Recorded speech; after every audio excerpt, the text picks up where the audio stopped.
The Adventures of Batman with Robin, Boy Wonder. Batman and Robin, dynamic duo against crime and corruption, whose real identities as millionaire philanthropist Bruce Wayne and his young ward Dick Grayson are known only to Alfred, the faithful butler. Ever alert, they respond swiftly to a signal from the police, and moments later, from the secret Batcave deep beneath Wayne Manor, they roar out to protect life, limb, and property as Batman and Robin, Cape Crime Fighters. Batman and Robin, scourge of Gotham City's kooky criminals. The Joker, clown prince of crime.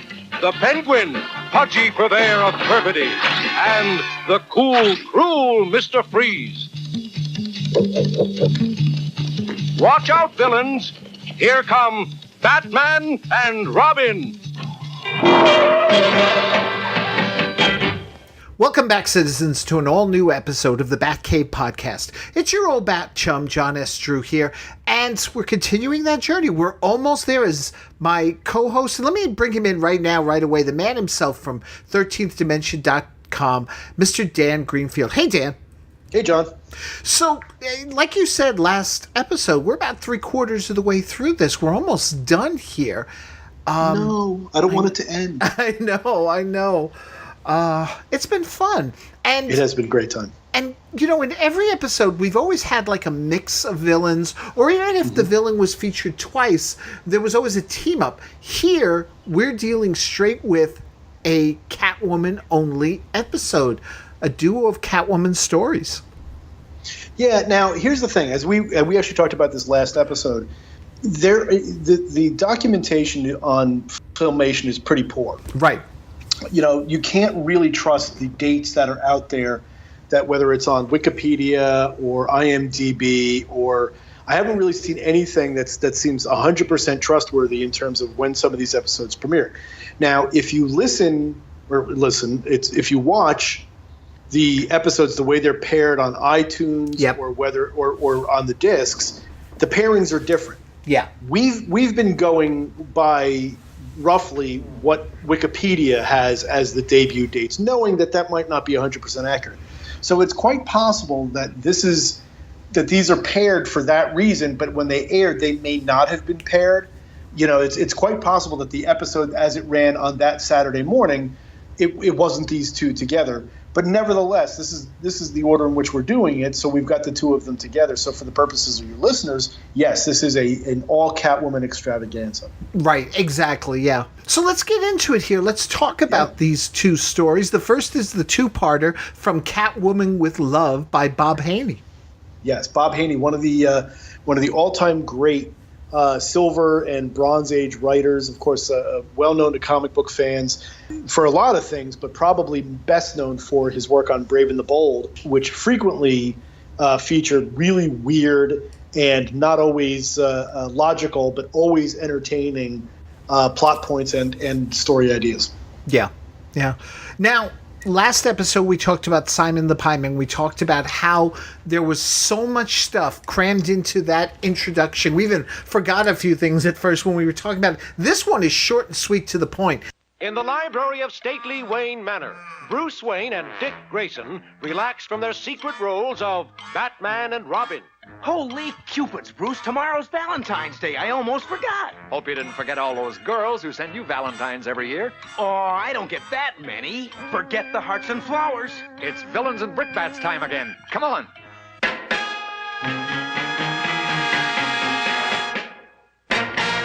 It's weird because, like I said, the last one we're like juggling everything, and this is like, oh, it's Valentine's Day. No time for that. Let's go. Yeah. It's villains and brickbats time. Yeah. I love that. Yeah. But at the same time, they have set up the whole idea of the episode, which is that it's a Valentine's episode, which is funny because this thing, as far as we can tell, ran late in 1968, like I think December of 1968, right, or thereabouts. So Valentine's Day wasn't even close. But still, it's a Valentine's Day episode. That's the setup. Of course, you know, unlike last episode where we talked about the Simon the Pieman episode where Bruce kind of throws shade at Dick, or Batman throws shade at Robin, saying that the model, who is Simon's henchwoman, is out of his league.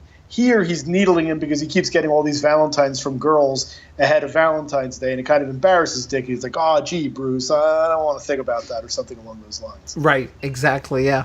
Although I will say, you point out the timing of the episode and stuff, and actually, next episode we're dealing with A Christmas Story with Mr. Freeze in our next podcast. Yeah, which fits with the timing. Which does fit with the timing, but I always did like when TV shows did like stories that were themed to holidays and stuff. I mean, Batman had Mother's Day, with Ma Parker, and that was in the fall.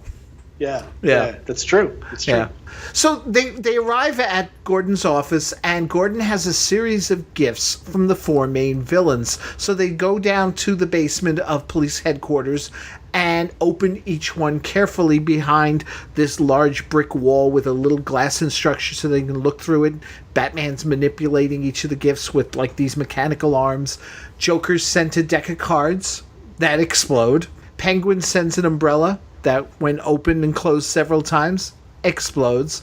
And for some strange reason, Batman suggests let's do Riddler's puzzle underwater.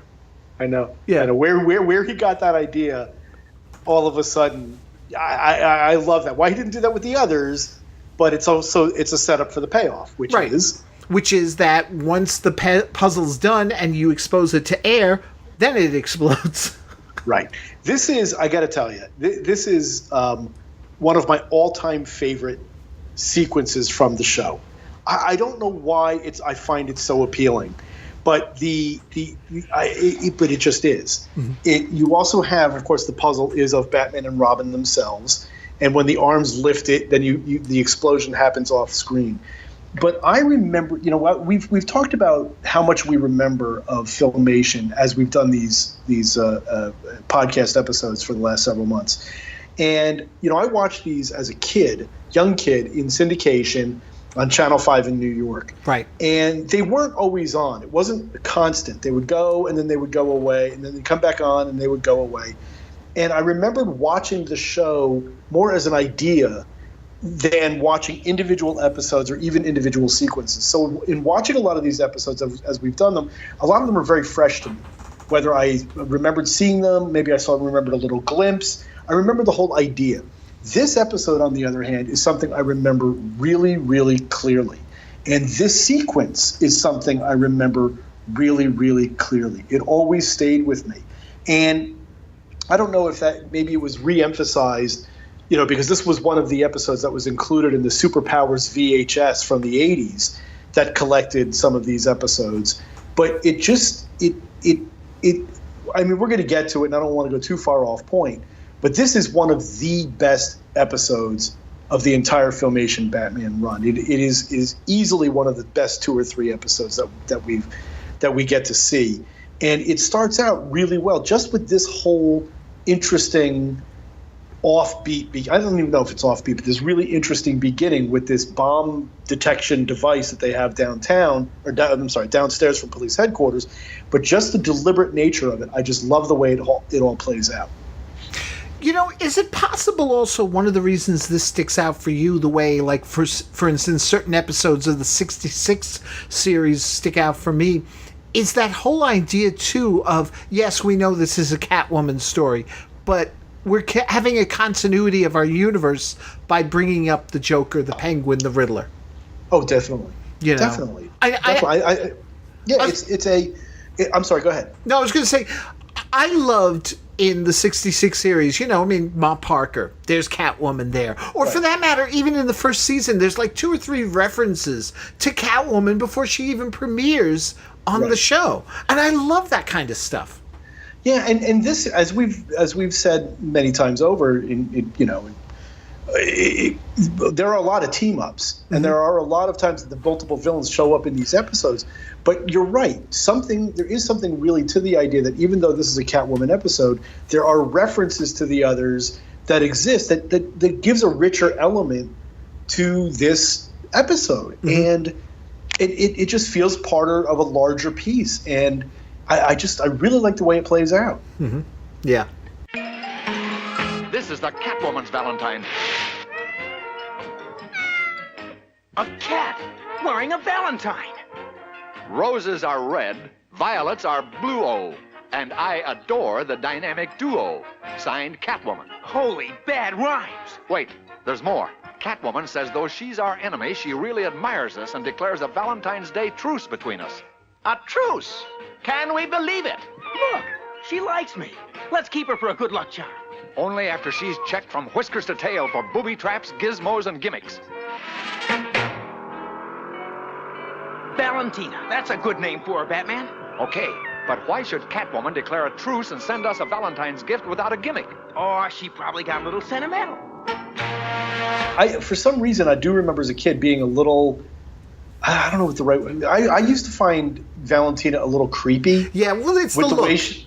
it looked a little unsettling, and I was always a little. And there's a scene that's coming up that we'll get to that really used to make me like nervous and anxious for some reason as a little kid.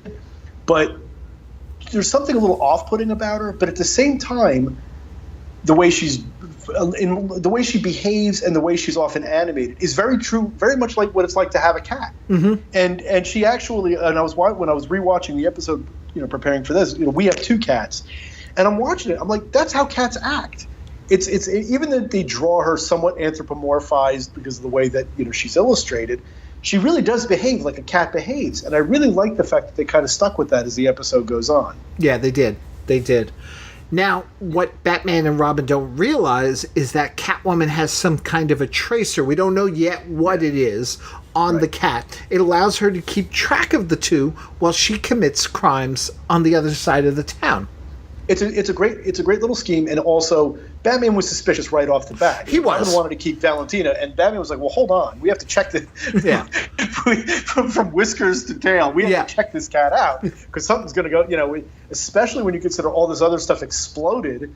I don't think that Batman's thinking that the cat's going to explode, but he is definitely. Like, I'm not so sure about this. Right. And then, of course, even though, presumably they do check the cat, and we find out that they do, we still know that somehow Catwoman has managed to find a way to use the cat to her advantage, which is obviously why she was setting them up to begin with. Right. But the cat does go with them on as they go after Catwoman, and at one point they do manage to catch up with her and chase her. And I love this little sequence of the winding roads. Yeah. The whole clover leaf and the way that this is set up, and for your listeners, the way it is that you've got Catwoman and Batman in each of their vehicles. Catwoman with her great Catmobile, and they basically are approaching an interchange, and they kind of outmaneuver each other or try to outmaneuver each other, and finally they're on the same road. And Catwoman is tracking, with her. Which, by the way, I love the fact that she's kind of has that olive green Catmobile, but the interior is pink fur, which is a really nice touch. But also the fact that her they even go with the detail of like her little view screen is shaped like a cat's head, and also her rear view mirror is also shaped like a cat's head. I love that stuff. But yeah, you get the really interesting, fun way that they animate it, and then they get to the fact that they're both finally on the same road, and then here we go. Yeah. Now, they get away. Batman is getting frustrated because he knows it's the cat, but he can't prove how it's working this way. And that's when the cat runs off after a mouse, and Robin runs off after the cat. Right. He follows it into a drain pipe, and he sees the cat. And this is interesting. It's like the cat's chasing, but once he goes into the drain pipe, there's the cat just standing there like, okay, I'm done. Like, we don't know where the mouse went or whatever, but it looks pretty content as it's standing there glowing.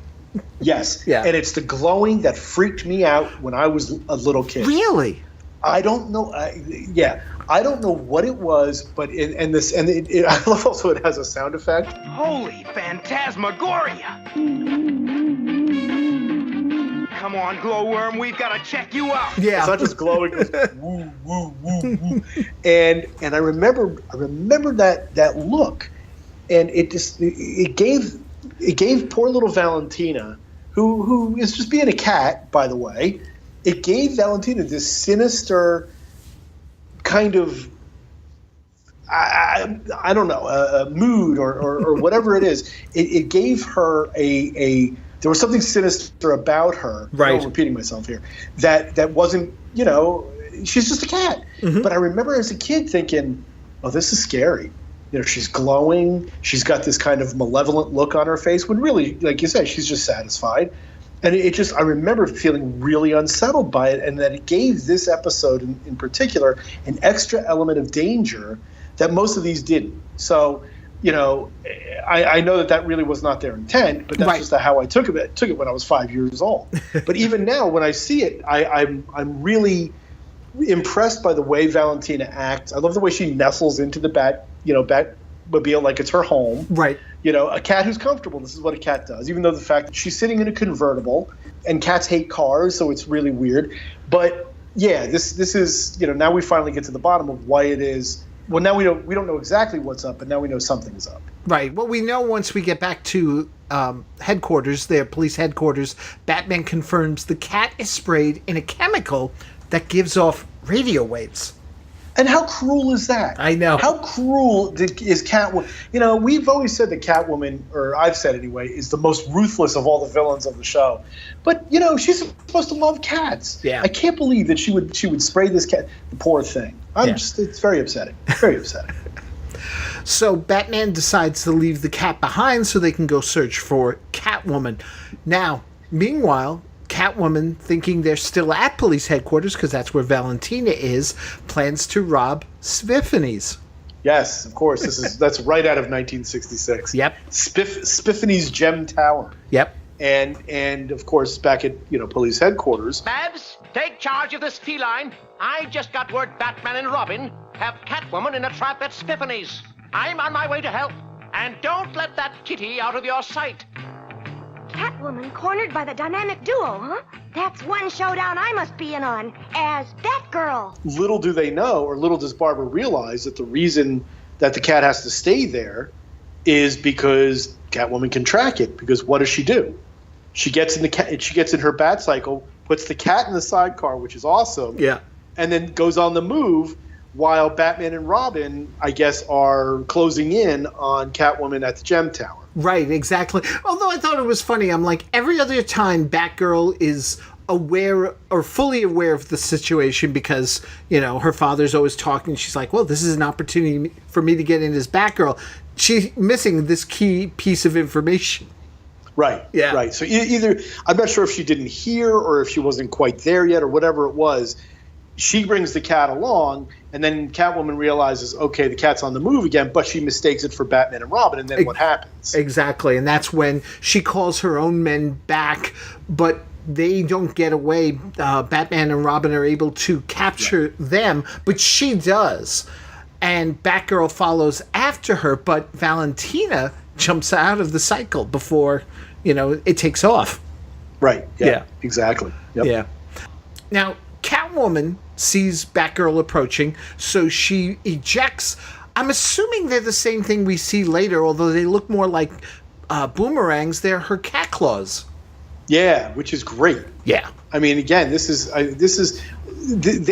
really like the Catmobile, and what we're going to see now from here until the rest of the episode is really good stuff because it is a. It's a cat and mouse game is what happens from this point forward. And she ejects her cat claws. It does the trick. It basically at this point takes Batgirl out of commission. Yeah. Yeah. And meanwhile, Valentina has hopped back into the Batmobile unbeknownst to Batman and Robin. She can't be too far ahead, Robin. And this time she can't track us with that furry Valentine. Yeah, but, I really do like that cat.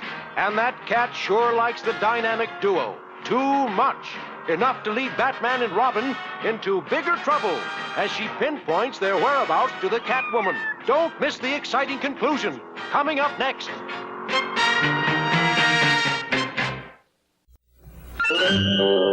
Fun gum monsters with teeth and scales, fun gum birds with kooky tails, heads and bodies, claws and wings, to make the funniest kind of things. There are over 35 pieces in each fun gum box and a wad of fun gum to build all sorts of fun gum funny things. Use fun gum over and over again, and kids, you can get 3 different fun gum toys. Dr. Doolittle's fun gum animals, fun gum monsters, fun gum birds. Build piece by piece and you'll discover the notes from one makes the tale of another. Join 'em together any old way.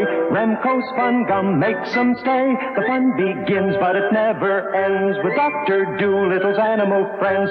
Girls just love 'em, so do boys. The Remco's magic Fun Gum toys.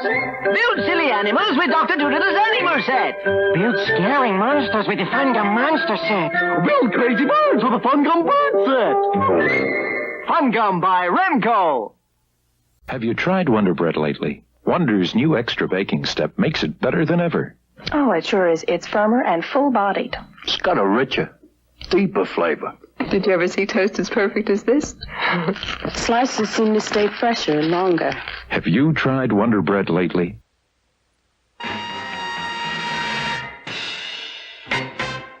Having subdued the Catmen and turned the stolen gems over to the police, the dynamic duo now start after Catwoman. She can't be too far ahead, Robin. And this time she can't track us with that furry Valentine.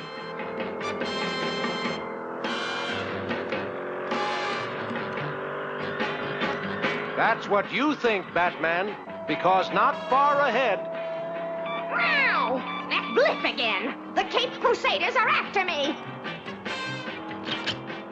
This episode, whereas a lot of others didn't, and which is also why I think it really holds up and really why it stands out, is that everything follows a logical progression. The use of Valentina as a way of tracing whether Catwoman is able to trace Batman and Robin, or thinks that she's tracing them, or isn't able to. Everything that happens is because of Valentina, and the whole rest of the episode follows the logical progression, whether what Batman and Robin are up to, what Batgirl is up to, what Catwoman thinks is going on, what her henchmen think is going on, what Commissioner Gordon thinks is going on. I wouldn't call it intricate necessarily, but it is a common thread that this is a writer who knows how to tell a story. And as we've said before, a lot of these stories that were told on Filmation weren't necessarily that well done, whether it was editing, whether it was speed, whether it just wasn't a very good script. But everything we've seen so far is set up and then there's payoff, set up and payoff. And it's really well done all the way through the first half. And then it even gets better in the second half. It gets better, but it moves really fast with this whole, like you said, cat and mouse game. Well, it changes. The tenor of the story changes. That's why. It becomes more straightforward in terms of the back and forth. But we'll get to that. Right. So Catwoman realizes she's being followed because, again, Valentina's in the Batmobile. So she uses her cat claws to blow the tires of the Batmobile. But in a nice little switch, they switch over to hover jets, and the Batmobile coasts along on hover jets. I like that. I do too. And I don't think we've seen that yet. It works. Again, it's the kind of thing that would have been fun to see them try on the live action show, but it works better in animation. But yeah, now that the episode starts to change over into this more elaborate chase, straightforward cat and mouse, where you've got them now, all right, well, you're going to do this, well, we're going to do this, but you're going to do this, and we're going to do this. And they keep trying to top each other as they go along. Yeah, now the next thing, they've got, the hovercraft, they get past her claws, and then what happens next? Well, then and this is the nice thing, too, like you say with the Catmobile, it's all tricked out, too, because she's got a net she's able to pull out from the back of her car and, set up a barrier, but Batman's got his way of getting out of it. He's got the bat symbol in the front of the car able to fold up into basically a cutting blade. I love it. Yeah. It's great. And again, I think this is the only time we've seen that. Yeah. So it comes off as this surprise that you're not expecting. Again, very James Bondian in that regard, although they always told you what everything could do so that you had the payoff. Here, it just happens. And, of course, it happens so logically that you're like, well, of course it can do that. And whenever they thought of the idea that big blue thing on the front was more than decorative, that it actually had a function, again, that's brilliant. Yeah. And it also reminds me of the Corgi Batmobile, because the Corgi Batmobile had the little cutting blade in the front. Now, of course, it was different. This one, that one, you would press the button and the little thing would pop out, and you were supposed to be able to use that to cut through chains or whatever, toilet paper or whatever you used when you were a kid. But to me, when I remember even watching it as a kid, thinking, well, of course the Batmobile's got a cutter on the front. My Batmobile's got a cutter on the front, but just the way it's done here, so matter of factly like Batman. Robin's like, oh, we're gonna get trapped, and Batman's like, nah, we got the Bat cutter, and he presses the button and it goes, and it makes that sound, and sure enough, it cuts right through the net that she was setting up for them. Right. Yeah. And so, in, I guess, what might be considered a last moment of desperation, she turns the front hood of her car, the cat, thing, into a battering ram and charges at the Batmobile. And it's great because it really looks dangerous. It looks like it would work. Yep. And I think he calls it a cat ram, and it's all like, look, a cat ram. As if that's a thing. Right. I'm not sure whether he says it or Robin says it, but I'm like, what? That's not a thing. That's not a thing at all. That's on her car. That's not a thing. But that's okay. But it looks cool. And I know I go back to this all the time, but how cool would it be? And I know that Eagle Moss did the Batman 66 vehicles, and they did a cat car or kitty car or whatever they called it in the third season. And this Catmobile looks very similar to the one that they used in the third season of the live-action show, the one that Eartha Kitt drove. But, man, would I love to see a model of this or an actual vehicle of this car, especially the way it's tricked out. Because imagine just being able to move the hood that way or to have it, throw little spikes out the back or whatever. Right. I love this car. It's not as good as the Batmobile because nothing's as good as the Batmobile, but it's pretty close. Yeah. So her ramming attempt fails because with the use of a jet assist, they basically are like Kit. They do a turbo boost and leap over her car as she passes under them. Yeah. And of course the Tumbler in Batman Begins was able to do the same thing. Right. But yes, they just basically like, screw it, we're just going to jump over the car, and they do, and it's great. Yeah. So she sees she's got no other tricks, so she stops the car, gets out, and decides to climb up the side of a building. Right. She does a cat climb. Yeah.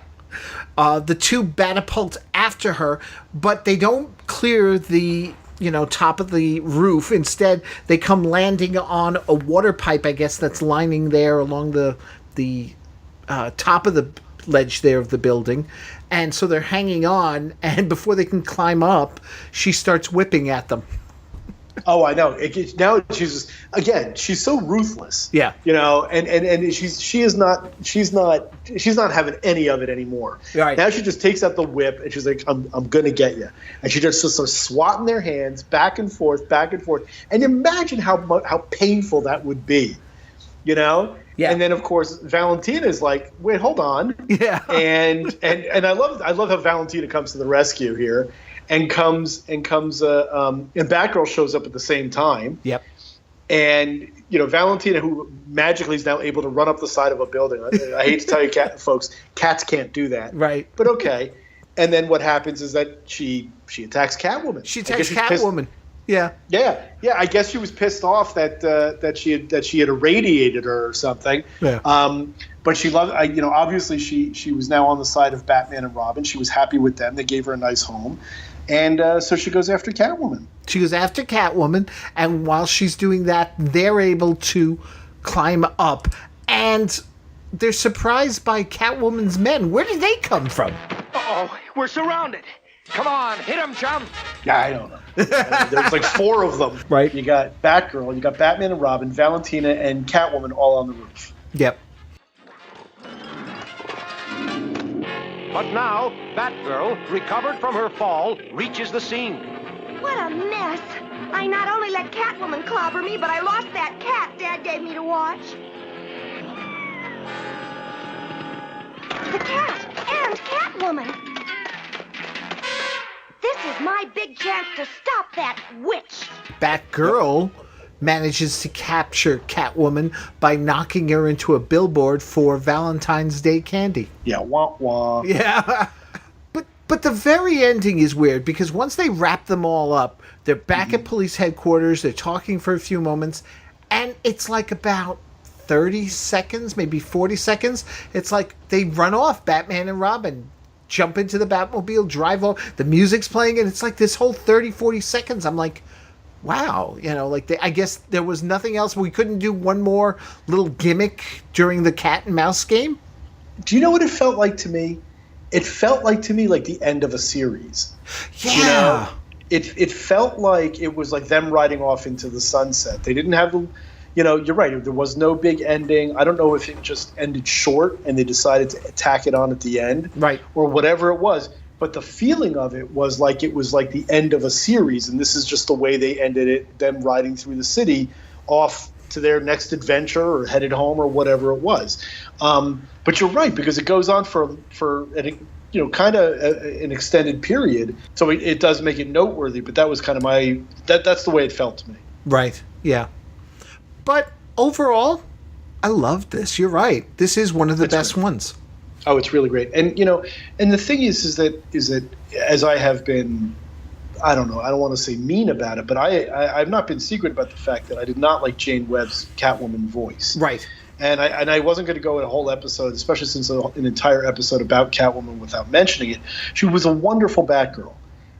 Her Catwoman was shrill and shrieky, and whether that was her decision or the producer's decision or however they wanted to do it, they obviously knew that when they did the 77 version of the show that they were going to change that, and they went to a much more Catwoman-like purring sound.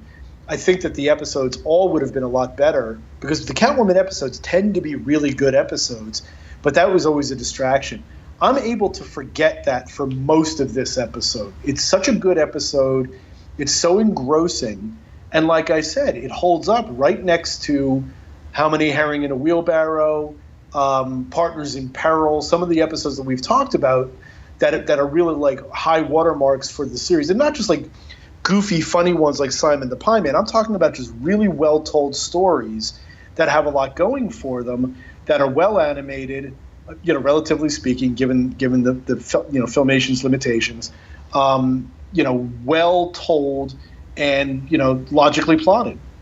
Yeah, I agree. One thing puzzles me. How did that cat get all the way across Gotham after she escaped from you, Babs? It's miles. I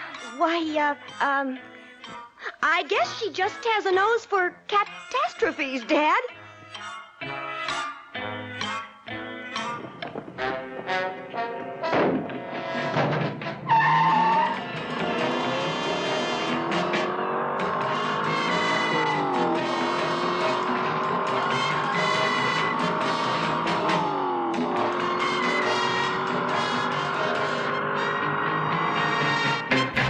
This brings us to the one-parter, which is also a Catwoman story. Yeah. Yeah.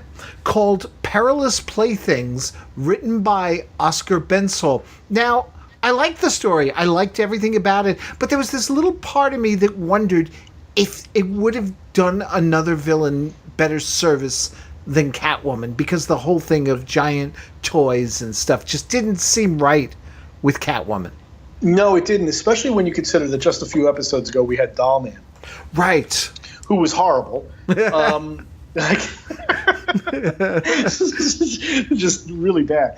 But that episode was actually pretty good, except for the fact that Dollman was just so terrible. Yeah.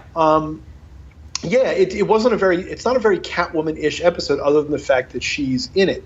Now, that said, even on the not even on the TV show or the 66 show, frequently the villains had a gimmick of the episode that didn't necessarily have anything to do with their inherent gimmick. Right. I mean, even you had Catwoman Goes to School, it didn't have anything with being a cat. No.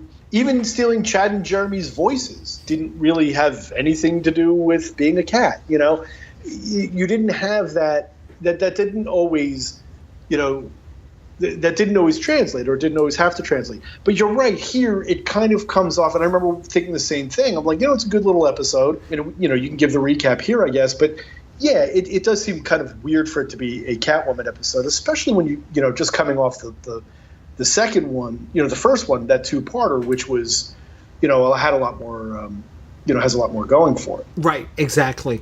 It's another short opening, but they tend to be with these one-parters. It's twilight, at the deserted Gotham Film Studios as Catwoman and her wily wildcats pussyfoot into a dark soundstage where a film feature, Tom Thumb in Toyland, has just been completed. Toys! Big ones and little ones! What are we gonna do with them, Catwoman? Play games? Precisely, Tabby.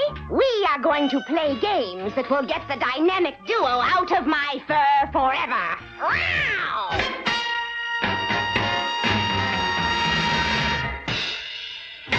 I think they refer to her henchmen for the first time. They kind of give them a different name. She calls them their Wildcats, or the narrator calls them their Wildcats, which of course the outfits that they wear very much look like Wildcat from the comic book. Mm-hmm. Of course, it was a black/blue version as opposed to this green version. But as we've said before, how much cooler would their outfits be if they were all black as opposed to these green outfits? Because of all the villains' henchmen, they're the ones who look the best. Right. You know, they're of the four major villains' henchmen, they're easily the coolest looking. But I just thought it was interesting that they call them the Wildcats. Yeah. Yeah. I did like, though, when we start off with Bruce and Dick, before they get the bat signal, they're playing Battledy-Winks, which is like Tiddlywinks, but with Batman villains on the little flippy coins. I want that. I totally want a set of those. I mean, shouldn't that be available on eBay? Shouldn't that have been some? I find it hard to believe that nobody in 1966, because they merchandised everything they could for this show, that nobody came up with a Tiddlywinks Batman set. Because I'm sitting there thinking, I want to play that. I want to play that right now. Yeah, I would. I'd play it. Yeah, I don't know. Come on. You're right. John, come over after school, John. We'll play Battledy-Winks. What I got for Hanukkah. Oh, that's so cool. Yeah. Oh, man. I also did love, like I said, the bat signal goes out. And I mentioned this last episode, too. For a show that often was done on the cheap, how sometimes there were these striking images. And I love Bruce in the foreground with the bat signal in the background before they head out. The people who created this show were not chumps. No. We were just talking about Bob Haney. These guys were, from the writers, a lot of them were DC editors, DC writers, or animation writers, or elsewhere in the field. The names that you recognize, like I said, Mike Ploog, you notice in the credits, went on to become one of the top horror artists of the 70s. These were not talentless people, and these were people who had skills.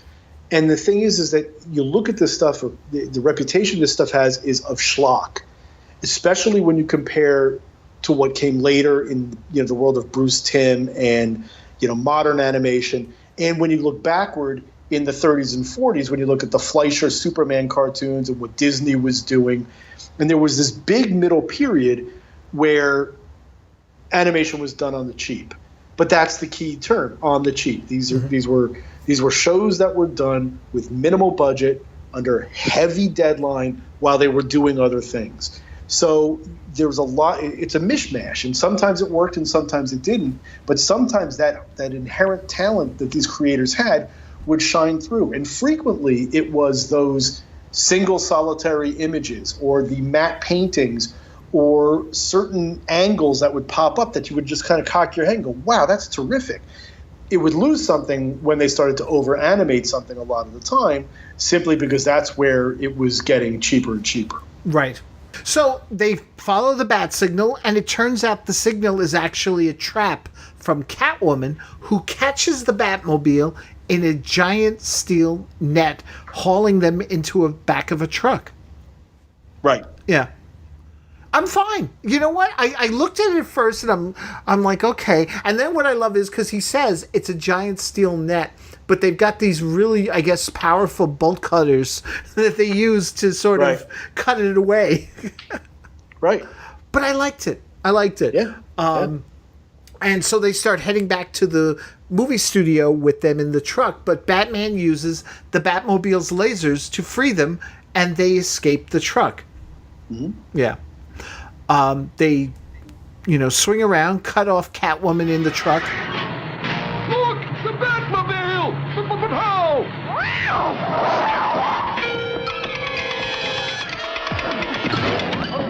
There's a brief bat fight. Oh, my aching jaw.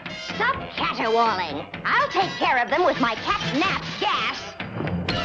But Catwoman uses, and I thought these were interesting, her cat gas bubbles, I guess you call them, to slow them down. Like that. Yeah, right. Yeah, it was kind of weird. Yeah. Yeah, it was. And of course, you start thinking fart jokes because, you're juvenile. Or at least I'm juvenile. But, okay. But it does stun them long enough for her to grab the Batmobile and get away with her men. Yeah. Yeah. We cut back to Gordon at headquarters. He's called the studio and learned that the truck, because they have that. So the person on the phone says, "Oh yeah, we'll come and collect it." But Batman is like thinking, "Wow, the voice sounds really odd." So he goes back to the Batcave. This is helium gas. Now I'll inhale it, then watch what happens. Holy chipmunks! How long does the effect last? Only a few seconds. Now we'll run this tape through the Bat transcriber and hear the voice in normal tones. Thanks, Commissioner. We'll send a man to pick it up in the morning. That's no man, it's a woman. You bet. It's Catwoman. But why? To make the police believe Gotham Studios was the victim of the theft. So they'd never suspect it's her base of operations. Right. To the Batcopter. Right. Yeah. Right. And then to demonstrate, kids, here's what it sounds like when you talk on helium. And Batman takes a hit of helium and starts talking funny. Yeah. And it's great because you're like, how awesome is that? And subversive too, because really you're not supposed to do that. Right. But one of the great joys of childhood is being at a birthday party with helium-filled balloons. And let's not kid ourselves, it's one of the great joys of adulthood, too, is taking one of those helium balloons and taking a big old hit off of it and then talking like this for the next, 30 seconds. Right. It's instant comedy to a juvenile mind. It is. So they get to Catwoman's hideout, but they're quickly captured and placed in traps. Robin's in this giant pinball machine with one of the bumpers rigged to explode. And Catwoman has a giant pinwheel poised to basically cut up Batman. Yeah, this is, again, going back to the Dick Sprang, or Bill Finger, really, idea of oversized props. Yeah. And I like this because I really especially like the pinball machine. Yes. Because this is really, really cool and really, really fun and really, really comic booky and something that would have been probably impossible to do on the live action show. Oh, sure. But it works really well in animation, and especially when Batman is telling Robin, use your body English, to avoid the bumpers so that you don't explode, And so Robin is ostensibly inside the ball trying to lean back and forth to kind of steer what he's doing and use the different bumpers, and it's a really neat idea, and it has a certain level of tension that you wouldn't necessarily expect. I think that's really great. I have a vague memory, and I'd have to go look it up, of a similar situation with Robin years later on Challenge of the Super Friends with Toyman having a giant pinball machine. Look, the lights just went on in that strange town up ahead. There may be a clue there as to how we can get off this planet. Let's check it out. There's no sign of life anywhere. It's like a ghost town in space. I have a strange feeling about this place. How intuitive, Wonder Woman. You'll feel even stranger in a moment.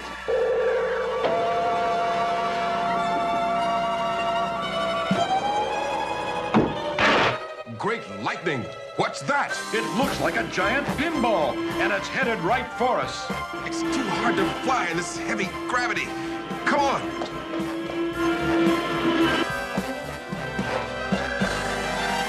Very possible. I don't remember it myself, but I'm sure one of your listeners will. Right. Batman, though, manages to avoid the pinwheel and use the cutting blades to get him free from the ropes that are binding him. He goes off to rescue Robin. Stop him! Stop him, you fumbling felines! Thanks, Batman. Tomcats, behind you. A bat fight breaks out with the dynamic duo using the toys against Catwoman's men. Wildcat or whatever sitting on the propeller of the pinwheel thing, and Batman spins it. And as Superman would say, up, up, and away! Oh, well, what's your pleasure, Robin? Bet I can roll a strike. You may be a bowling champ, but I used to be a basketball star. He's that happy. What harm can he do with a basketball?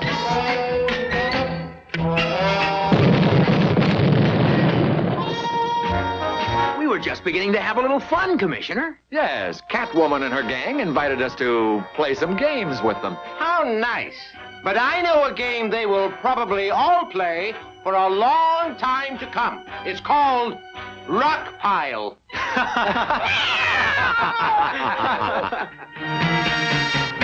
We did have that one episode where it was, I think, the Penguin's crime computer episode, where Superman's face shows up as a possible, alternate identity for Batman, a possible secret identity. And, of course, Superman gets referenced again. And then, of course, what it does, it brings to mind, is that it's amazing that there was never a crossover episode between the two. Because you do have these references. Clearly Superman exists in this world, but they just never did it. It really is fascinating to think that they never did it. And it took them to Super Friends before they finally met. Exactly, yeah. So, in the end, everyone's captured. It's a quick wrap-up, just like it usually is in these one-parters. Yeah, well, I mean, it's not a very heavy-duty episode. It just is what it is. You have, all right, she's doing the thing with the studio, and she's robbing this, and then they go back to the studio. They have a fight, game over. That's pretty much it. And it's fine. It's a perfectly entertaining, short episode. Exactly, yeah. I mean, it's fun enough. Again, the only thing that, I would have thought other villains would have been better serviced by a plot like that, but whatever, it still works. Right, exactly. Yeah, it's perfectly fine. Yeah. All right, so as we come to the end of this episode, Dan, 14th, wow, I'm promoting it. 13th Dimension, what's going on over on the website? What isn't going on over the website, John? We do our thing. We do old school stuff and new school stuff, and comics and movies and TV, and a lot of Batman and a lot of Batman 66. And if you like if you're listening to this podcast and you like what you hear, then chances are you will like what you will read over there. So you can follow us on Twitter, you can follow us on Facebook. Come check out the site and let us know what you think. Very cool. And that's 13th Dimension, 13thdimension.com. That's true. So next time, I can't believe it. We're already, Simon the Pieman is back. Yes. Yeah. Yes. A little joke. Oh. Yeah. He's back for another two-parter, so it'll also be interesting to see if Mother Apple is there as well. Right. I can't remember, so I'll have to go watch and get caught up. Right. And we celebrate another holiday as Mr. Freeze comes along just in time for Christmas. Yep, of course he does, because he's got snow powers and stuff. Exactly, yeah. So that's all next time on the Batcave podcast. Until then, folks, thank you so much for listening. Once again, Dan, citizens, take care, everybody. Bye.